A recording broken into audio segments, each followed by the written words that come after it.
새벽 3시 22분. 매일 새벽 3시면 눈이 떠져요. 4시쯤 되면 그냥 일어나요. 더 자려고 해도 안 돼요. 시계 보는 게 이제 무섭습니다. 여러분도 그렇습니까? 매일 같은 시간에 눈이 떠지십니까? 이건 우연이 아닙니다.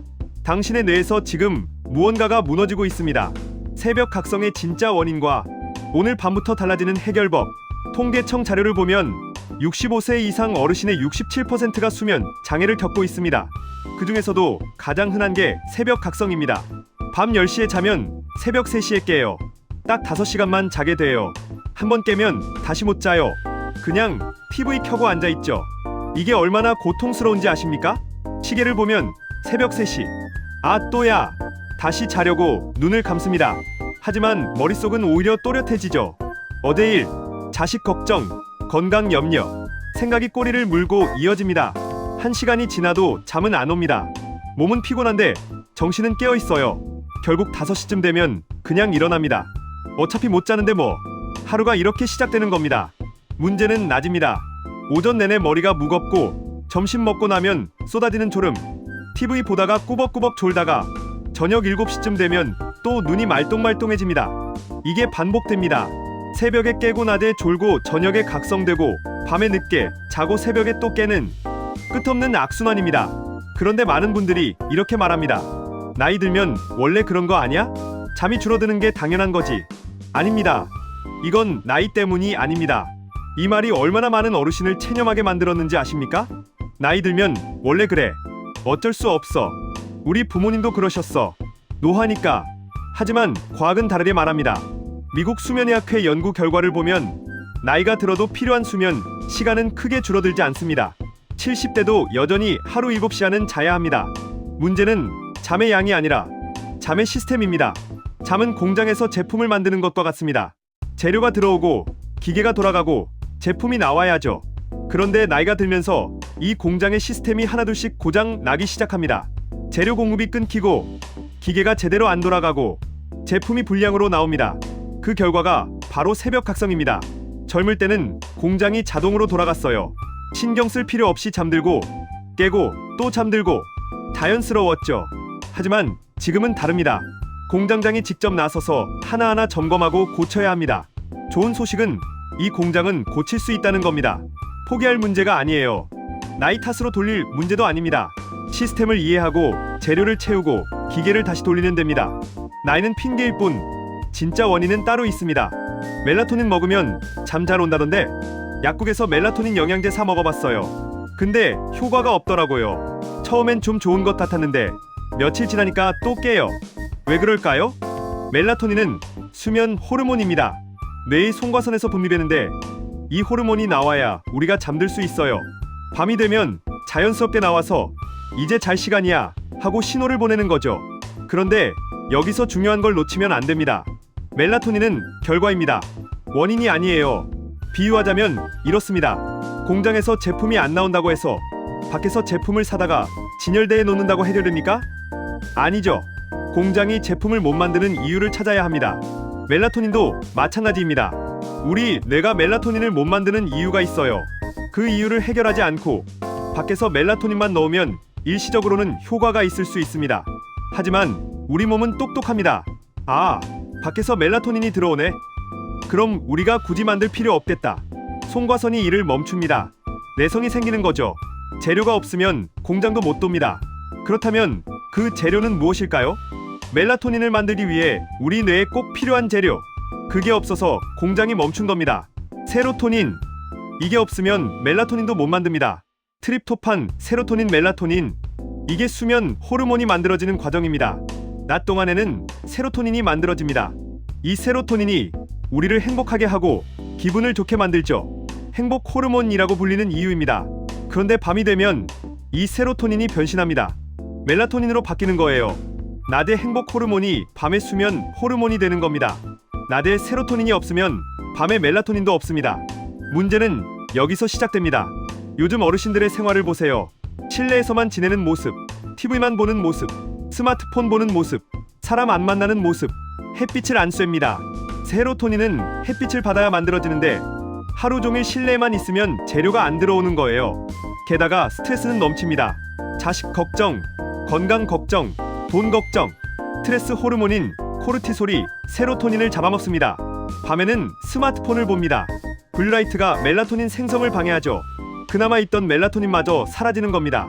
결과는 세로토닌 공장이 멈춥니다. 낮에 만들어지지 않으니까 밤에도 멜라토닌이 없는 거예요. 낮과 밤은 연결되어 있습니다. 낮을 고치지 않으면 밤도 고쳐지지 않습니다. 세로토닌이 중요하다는 건 알겠어요. 그럼 세로토닌 많이 만들면 되잖아요? 바나나 먹으면 된다던데, 우유 마시면 된다던데. 아쉽지만 그렇게 간단하지 않습니다. 세로토닌을 만들려면 트립토판이라는 아미노산이 필요합니다. 이 트립토판이 뇌로 들어가야 세로토닌이 만들어지죠. 그런데 문제는 혈내장벽입니다.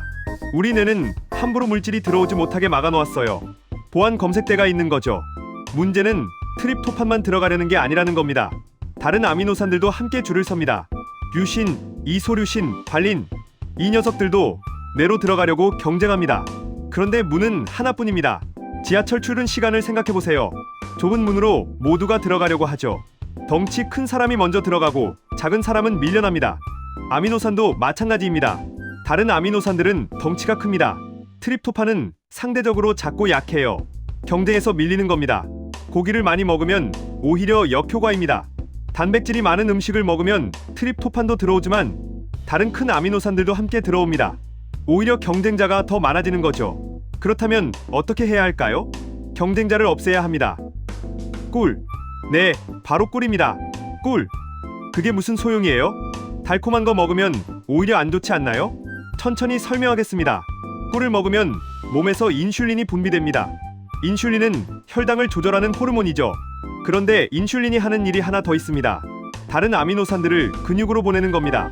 아까 지하철 비유를 기억하시죠? 좁은 문에 사람들이 몰려 있었습니다. 그런데 갑자기 옆에 다른 출구가 열렸어요. 이쪽으로 나가세요. 사람들이 그쪽으로 빠져나갑니다. 이제 좁은 문에는 사람이 없습니다.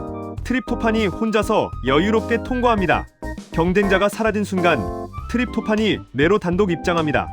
뇌로 들어간 트립토판은 세로토닌으로 바뀌고 밤이 되면 멜라토닌으로 변합니다. 드디어 수면 호르몬이 만들어지는 거죠. 그런데 꿀의 효과는 여기서 끝이 아닙니다. 꿀은 코르티솔을 잠재웁니다. 코르티솔은 스트레스 호르몬이에요. 이 호르몬이 높으면 새벽에 각성됩니다. 꿀은 이 코르티솔을 낮춥니다. 뇌에 안전해, 계속 자도 돼 하고 신호를 보내는 거죠. 꿀 한 스푼이 판을 바꿉니다. 꿀만 먹으면 되는 거 아닌가요? 거의 다 왔습니다. 하지만 한 가지가 더 필요합니다. 이런 경험 있으십니까? 자다가 갑자기 종아리에 쥐가 나서 깨는 것, 아니면 다리가 저리고 불편해서 계속 뒤척이는 것. 이건 마그네슘 부족 때문입니다. 마그네슘은 근육을 이완시키는 미네랄입니다. 긴장된 근육을 풀어주고 신경을 안정시키죠. 꿀은 뇌를 재웁니다. 마그네슘은 몸을 이완시킵니다. 둘이 함께 작용해야 완벽합니다. 뇌는 잠들 준비가 됐는데 몸이 긴장해 있으면 소용없어요. 반대로 몸은 이완됐는데 뇌가 각성돼 있어도 못 잡니다. 실제 연구를 보면 마그네슘을 보충한 노인들은 수면의 질이 평균 36% 향상됐습니다. 깊은 수면 시간도 늘어났고 새벽 각성 빈도도 줄었죠. 마그네슘이 부족하면 근육 경련, 다리 저림, 불안감, 초조함, 얕은 잠, 자주 깸, 만성 피로. 꿀 마그네슘 완벽한 수면 조합. 뇌와 몸 둘 다 잠들 준비가 되는 겁니다. 잠들기 1시간 전, 그러니까 보통 밤 9시 10시 사이에 이렇게 하세요. 1단계 생꿀 1스푼 티스푼 기준. 여기서 중요한 건 생꿀입니다. 마트에서 파는 가공꿀 말고 순수한 생꿀이어야 해요. 아카시아 꿀, 야생화 꿀 같은 것들이죠.